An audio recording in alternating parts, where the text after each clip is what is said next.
Hello and welcome back to the 12 Days of Christmas Watercolor Challenge Day 5. Today we are going to be painting a poinsettia arrangement, which I think will make a beautiful card to send at the holidays. And if you are joining in for the very first time, welcome. And you can sign up for this challenge down below in the description of this video. I'll have a link where you can sign up and then you'll get this free printable outline for all 12 days of this free challenge. And thank you so much for following along. I have absolutely loved seeing all of your paintings.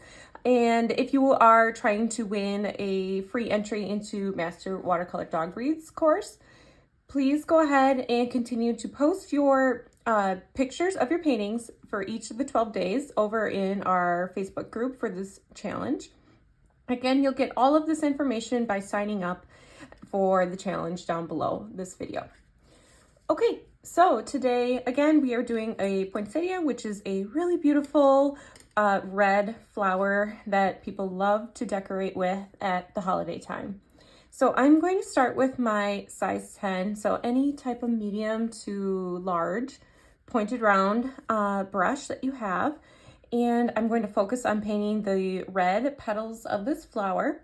And then also we have some green leaves from the poinsettia and then just some other types of greenery holiday pieces that surround it and make this really pretty arrangement. But the poinsettia is going to be our major focus for today. So I'll get my brush all wet here, and my paints in my palette are dry. I've not worked with them yet today. So I'm just going to go ahead and add water into this alizarin crimson, this red color that I have in my palette. I'll probably have to put some more here because this is definitely a color we'll be using a lot of. And I'll do some different color mixing with this red, so we'll get a different range of like cool to warmer tones of the red. But overall, it's going to really lean towards this alizarin crimson color as is. Okay, so let's go ahead and grab kind of a medium amount of paint and water on our brush. And because this is a little bit of a bigger brush, it's going to have quite a bit of paint in it. I will start kind of towards the inner part of our petals where I know they're going to be the darkest, because as the flower comes to the center, that's where a lot of the shadows are, as well as like how the petals overlap each other. So it's just going to use the alizarin crimson, this red, straight from this color, straight from the tube. And I'll just go ahead and start painting in a nice dark area there. I have so much paint and water in my brush, so I dab my paper towel to get rid of some of it. As you can see now, I have a nice lighter amount, and I'm going to bring it down into where that darker area is, just to start to blend it. Again, I won't pick up any more paint, maybe just a little more water to help smooth out that layer. We'll try and make this look fairly realistic, but also painterly and more loose. Definitely feel free to make it more detailed if you would like, but this is kind of the idea of what I'm going for. So here I have just like one layer with a nice darker piece to it. And while that's still wet, I'm going to do the wet on wet technique. I'm going to grab a little more of our red here, and I'm going to mix a tiny bit of Payne's Gray into that. It's going to give me that burgundy color. Okay. So again, while this is still wet, I'm just going to drop it in down by where the inner part of that flower is towards the center, because now I'm getting a really pretty deeper shadowy color. And then I'm going to bring it up and along the edge of this petal here. All right, so that's going to be kind of what we'll do here before we add the details. So I'll add the details once they dry. Another red that I'll use is the alizarin crimson mixed with, you could mix it with a yellow in your palette. So I have a couple different yellows. I have a cadmium free yellow and then a Windsor lemon yellow. So anything that's a little on the brighter side, or you could use your yellow ochre. You likely have a yellow ochre in your palette, but I'm just gonna grab this brighter red or this brighter yellow to mix with this red. It's gonna give me this really pretty orange. I'll add a little more red just so it leans more red. And while this is still wet, I'm just gonna add a little hint of it, mostly water, just a little bit of that up into this upper part of our flower petal. It's just gonna give us a nice pretty variety of reds. Okay, great. Let's go ahead and continue to the next petal, grabbing the alizarin crimson, kind of a medium amount. Oops, and I want to start towards the center where it's going to be the darkest, and then I'll work my way out. Again, just dabbing my paper towel if I have too much on my brush, because I want it to be a little bit lighter as I get out of this petal towards the outer edge. All right. So there's that. I'll grab a little more of like this burgundy color we mixed up. Again, that's the Payne's Gray and the alizarin crimson mixture. Maybe add some to the outer edge, like that.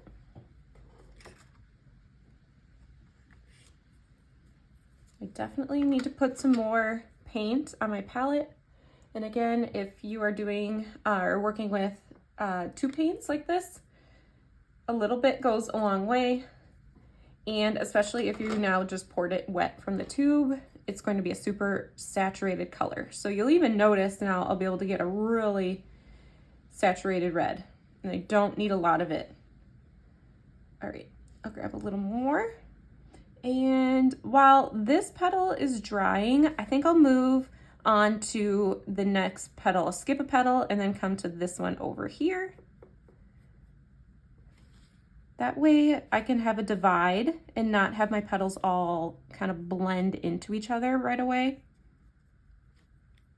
All right, there's that part of it. This one is definitely gonna have a lot more darker colors because it's being layered underneath the other petals. All right, this part should be a little bit lighter now that the light can hit it on the outer edge. That. I'm gonna grab a little bit more of that darker, deeper color of the Payne's Gray and red. A little bit of Payne's Gray mixed with our red is what's creating that burgundy color. You don't want to overpower it too much. Okay, awesome. So let's do it again for this petal. Again, I'm going to skip this one. Come on over to this one. Again, going to be similar to the petal we just painted, where it's nice and deep red there. Then I'll just pick up water and dab my paper towel to smooth out the red to the edge here.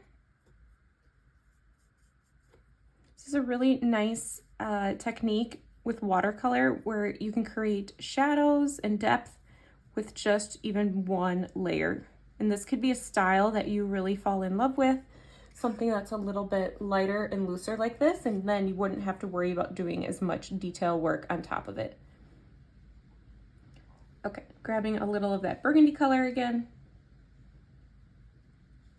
and going to just drop it in towards the inner part and along the edge of where the petal is overlapping. Let's see, I should add in a little bit of that orangey mixture we made. So the red mixed with a yellow, just to bring in that variety of red in other places. So I'll just drop it in right there and maybe a little bit over here on this one. All right, great.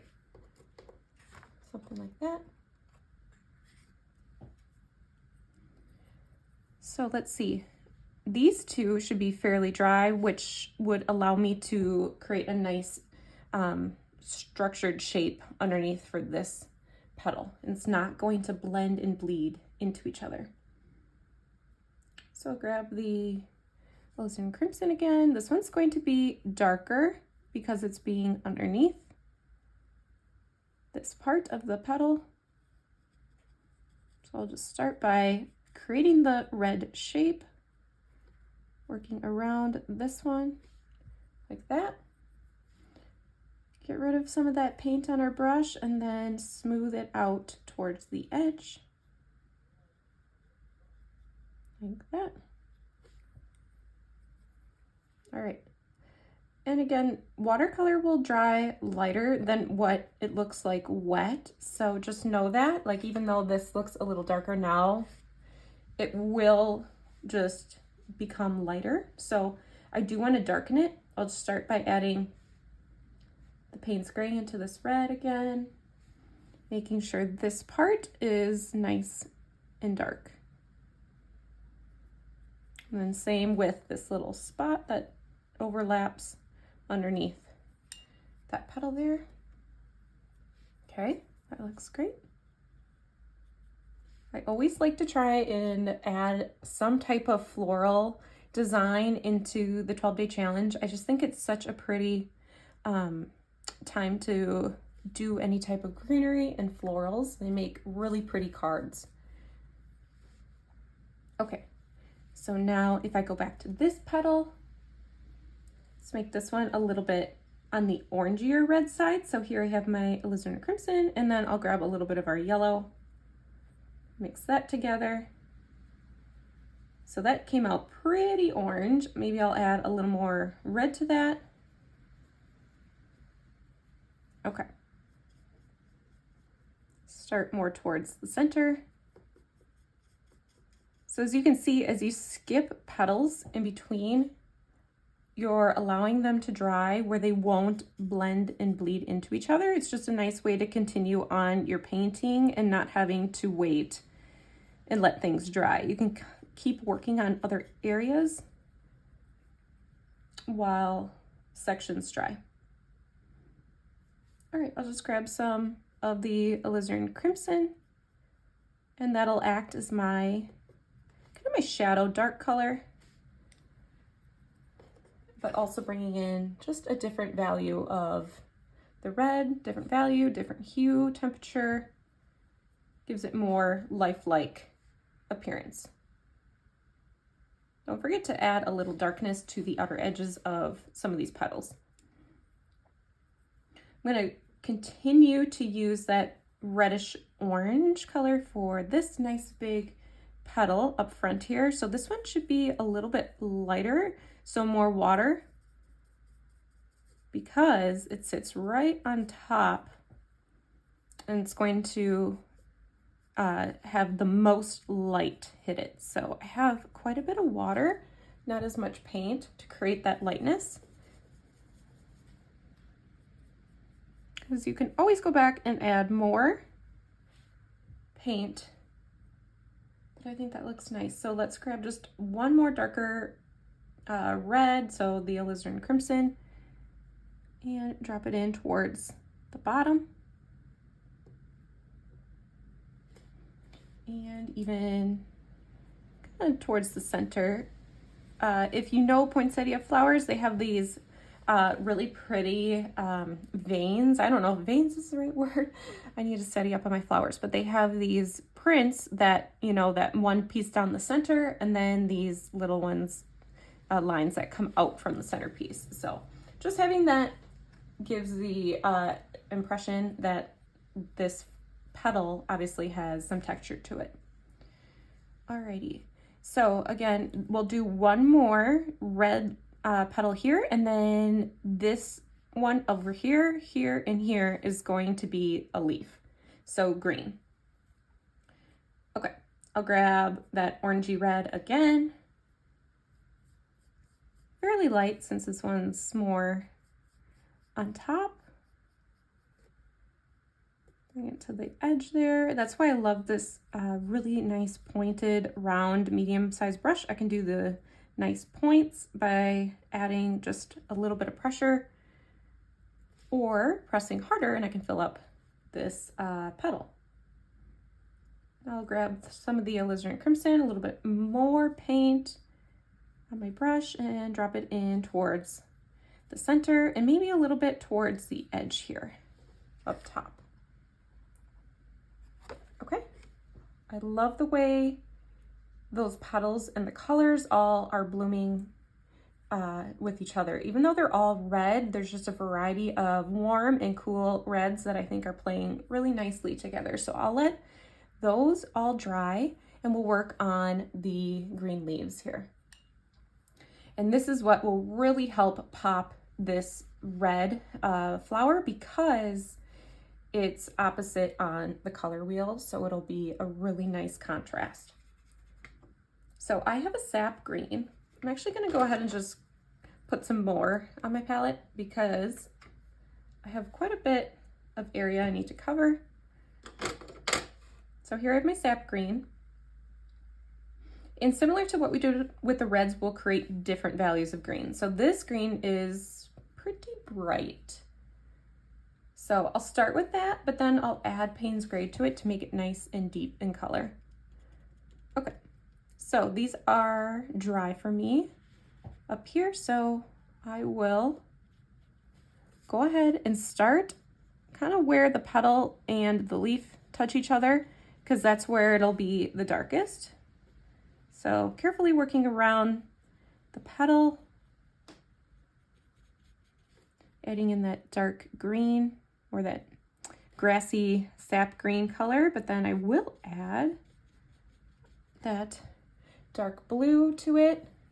Let's get rid of some of that paint on our brush. I want this to be really pretty light, so mostly water, just carrying that lightish green color up to the top and back down.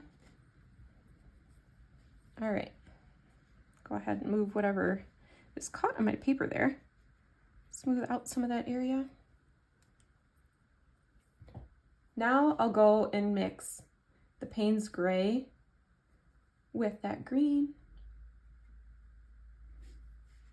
And let's put that right where the petals overlap the leaf. Kind of down in there, up there. Can even bring some up to the edge of the leaf there. Okay. Take a look at that, see if there's anything you want to add, but let's just leave that green leaf as is. Let's do something similar to these other leaves.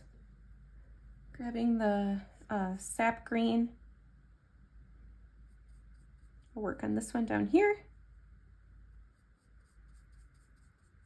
And filling that piece in nice and dark. I have a good amount of paint on my brush. It's not overloaded with water because if I have too much water, that just pools on top of the paper and takes so long to dry. So you want to make sure that you have enough water to carry the paint along the page without having to pick up more. You don't necessarily want it to create a real like textured dry brush effect, but you don't want it to be too much. So this is where hopefully through this challenge you'll just start to get a good feeling for how much paint and water you need on your brush to paint different sizes and areas. Okay, here I'll grab some of the Payne's Gray and going to add it in real close to where these petals overlap. Again, similar to how we did these petals, it's creating a nice shadow with the wet on wet technique. Nice and simple there. All right, let's do one more. And this time with our sap green, I'm gonna add a little bit of yellow ochre to that just to make it more of a yellowy green. Okay, maybe a little more yellow. I just want to add one more variety of green color. Just gives the painting more life and yeah, just looks more lifelike when you have a variety of colors.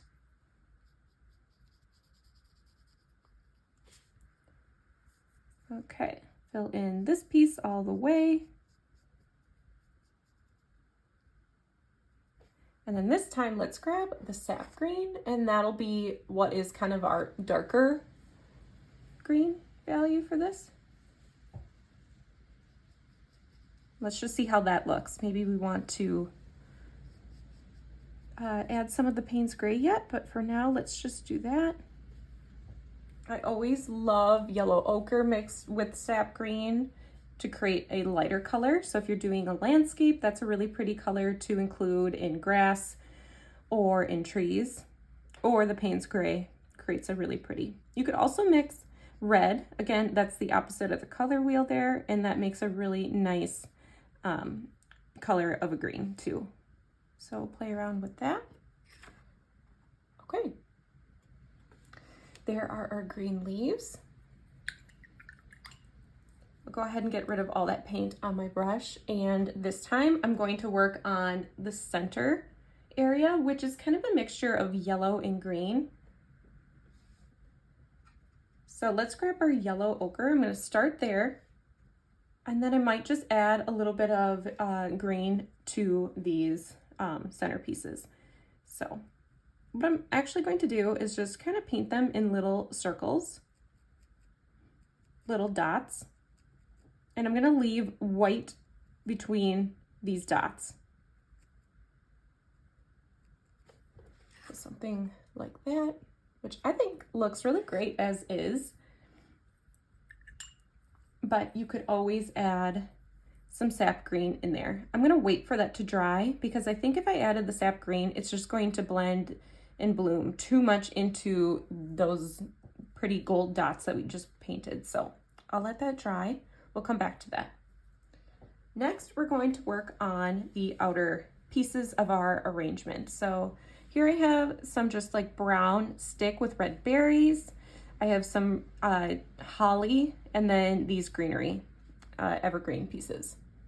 Let's start. If you need to, rotate your paper. Up here, I'm going to paint this brown stick. So here I have my burnt umber. Starting to get some other colors just kind of naturally through color mixing. So feel free to wipe it off if you need to. But I have quite a bit of burnt umber still in my palette that will work just great. So I will paint that straight from the tube. So no color mixing quite yet. Let's just see how that looks. And be sure to get a nice point to the edge of or end of your stick here. And then you can press a little bit harder as you work your way towards the thicker part of your stick. Got one right here. And because this is going to be kind of a more whimsical painting where it's lighter, not super realistic. It's realistic, but it's going to be more painterly. I'm not worried so much about adding in a lot of colors to the stick here. So just using more water for lighter areas and more paint for the darker areas as I get closer into the arrangement. I'm gonna grab some more of that burnt umber. And we have another one down here, starting in towards the flower where it's a little bit darker. This one's actually a little bit shorter. So I'll get rid of some of the paint on my brush and do the same on this one.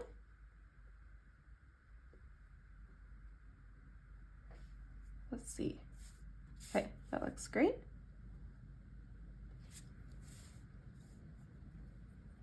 We can even paint in our little red berries. I haven't decided if those stems for the berries will be the same color as our stick or if they will be more like a green. So let's paint in the berry part and then decide. Here's the alizarin crimson.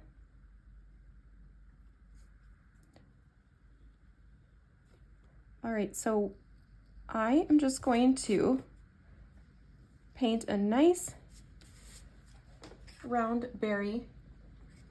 This one didn't get quite as round as I wanted it to. Let's see if I can kind of reshape it. And try to leave a little bit of white of the paper showing. It gives it that nice shine. Like that. Grab some more. There. Over here.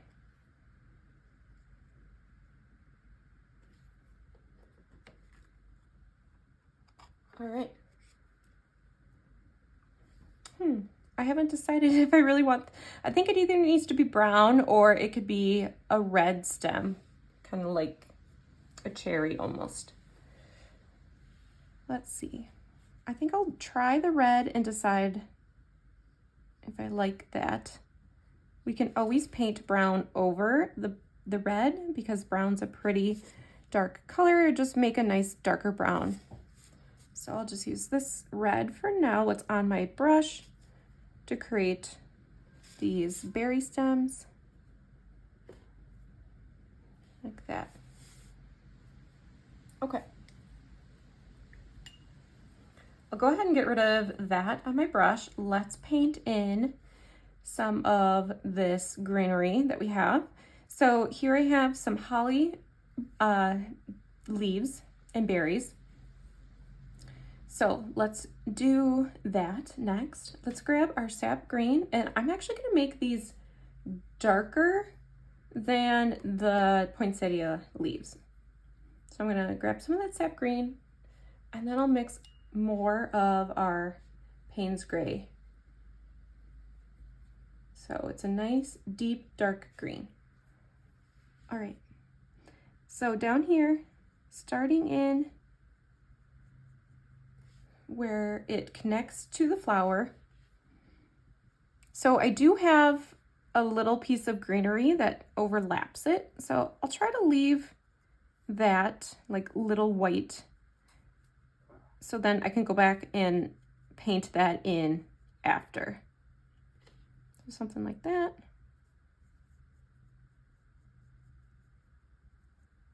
Okay.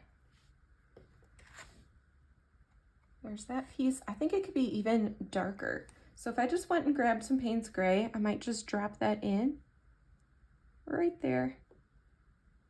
It's gonna be really dark.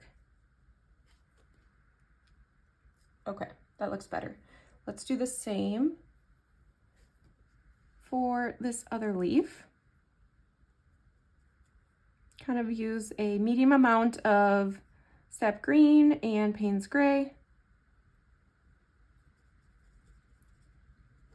to paint this piece in. Can be a little bit lighter, not quite as deep of a dark green as that other leaf we just created. Something like that. Okay. So we have some more up here. Continue to do that. I want to just make sure that it has good contrast to the poinsettia leaves here. There's that one. Like that. Okay, I like the way that one looked. Let's do another one. Feel free if you want to try mixing other types of blues with your green to get a different value, a different shade of blue. So far, all I've done is mix my sap green with the Payne's gray. Gives it that nice, deep bluish green color. There's that one. Okay. Looks good. I should have painted those berry colors, or those berry pieces, while I had the red on my brush. So I went and got rid of all of the green on my brush. Let's go ahead and paint those same style of berries. So just trying to leave a little bit of white and painting those pieces in right there. Just gonna rotate my paper a little bit so I don't accidentally touch any of the wet area here. There's one, there's another one. Okay, so there's that.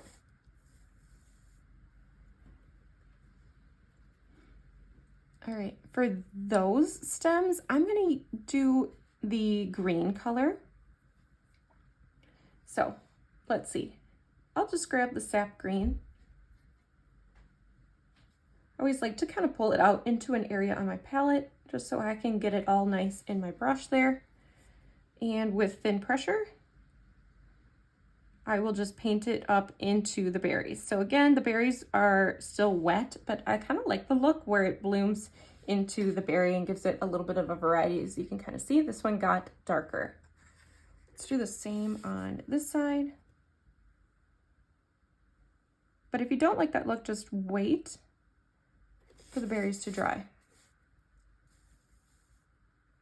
Okay. This is really coming along. I really like the look of the arrangement. I think that's really pretty. So let's do the evergreen pieces here. Those will definitely want to be a little bit lighter. You could make them almost like a bluish green. You know how they, like a blue spruce almost? That would be really pretty. Or you can make them just a traditional green. Let's see. Now that I talked about the blue spruce, that sounds like a really nice idea. So I'm going to change that and pick up a little bit of the ultramarine blue. And I'll mix that with the sap green. So let's grab a little sap green. So now I have like a bluish green color. It's almost like a 1-to-1 ratio. I want to make sure it just leans more blue. And I'll dab my paper towel so I don't have too much. Make sure I have a good point on my brush. You could switch to a smaller brush if you would like. And just go ahead and paint right over those outlines. And that'll create a evergreen piece. You could add more to it if you would like.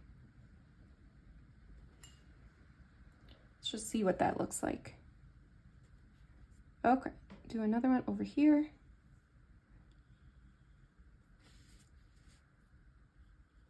Add those pieces in here. We have not started decorating for Christmas. I'm recording this in November, so I'm getting very close to starting to decorate. It seems like people decorate earlier and earlier every year. Yeah, so I used to be the one that didn't want to decorate until after Thanksgiving. Now I've started to do it a little bit before. And we'll see. We'll see if I get to decorating before Thanksgiving. Now that I have 2 little ones at home, things don't get done quite as quickly as they used to.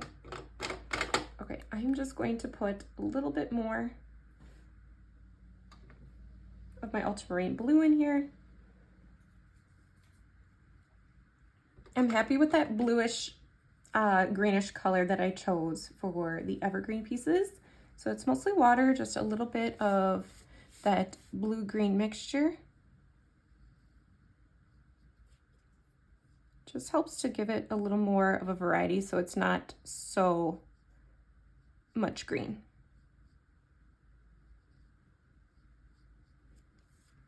There's that one. Now let's do these two. Like that. Okay, and as you remember, we worked around these pieces right here. So it should be dry enough. You should be able to paint over that. I'm just going to paint where I left that white of the paper. Like that. So now let's go through and do any final touches that we want to this floral arrangement. I have really stuck with this exact same brush through the entire painting, which is not normal for me. Usually I will switch to a smaller brush here and there. You totally could for some of these last details, but I think I'll be just fine with this larger, nice tip to this brush. So I want to add a little bit of green and darker shadows within our center of our flower here. So I have a little bit of sap green. Just going to kind of just drop it in some of these areas around the yellow center. So try to keep those little yellow dots the best you can, but just add in some of that green there. Gives it just one more variety of color in the center. And then when that dries, I'll add even a darker, deeper red that helps divide or put the shadow area around the centerpiece there. Okay, so now for the extra little details in the flower. I mean, you really could leave it as is. I think that's really pretty, and you really know that it's a poinsettia flower. But like I mentioned, there are some details to the flower petals that make it look even more so like a poinsettia flower. So here I have my alizarin crimson red, and I am going to just go ahead and use it as is. It's going to layer really nicely on top of the red we already created.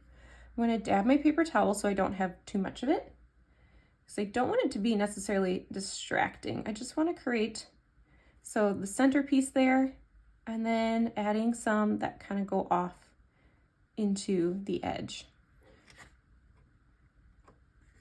Let's do the same for our other petals here. So here, this one's kind of crooked or like sideways, so I'll just do a little bit like that, bring it up to the top. And again, you can have fun with kind of curving these little lines as they work their way out.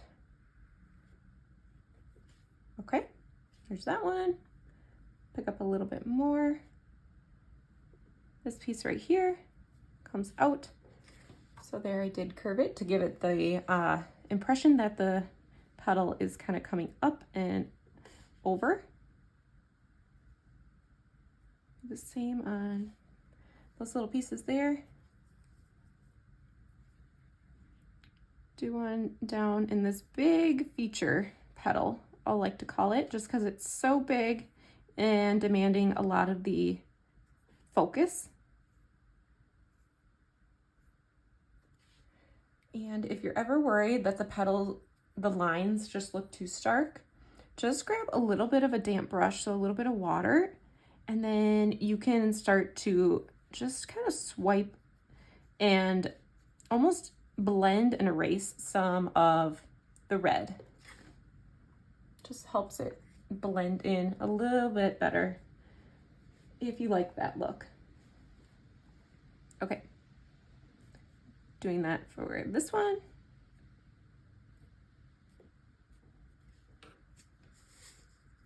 And again, rotate your paper if your hand is going to rest in your painting. You don't want it to bump all of your hard work if it's still drying.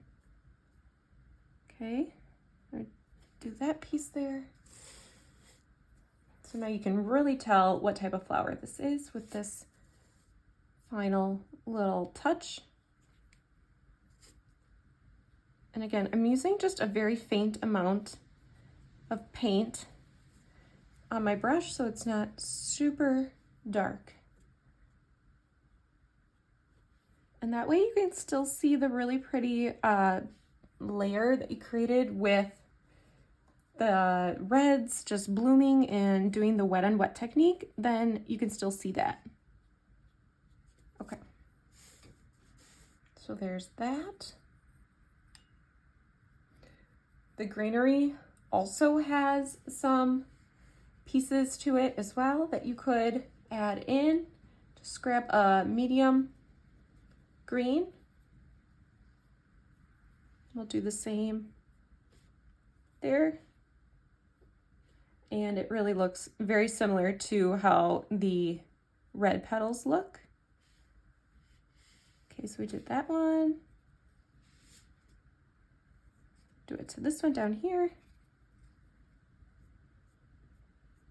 That center line, and then the lines coming off like that. And again on this one. Just really love how that shows the shadow area from our base, and then also some nice highlight that we can just paint right over that, and it still looks like it has dimension. Okay, that looks good there. Let's see. So could leave that white, or I could make it nice and dark in the center. I think that's going to be the last little thing that I do. So I'm just going to mix up my red and my Payne's gray, make it really nice and dark. So mostly Payne's gray, a little bit of red. And let's paint in those little white sections. So something right in there. And that'll create that nice dark shadow in between the center, like that. Kind of bring them into the petals a little bit, but mostly just in the center. All right. I think that looks great. You can always take another look at it, maybe in a day or so, or a little bit later today with fresh eyes. See if there's anything else you want to add to it.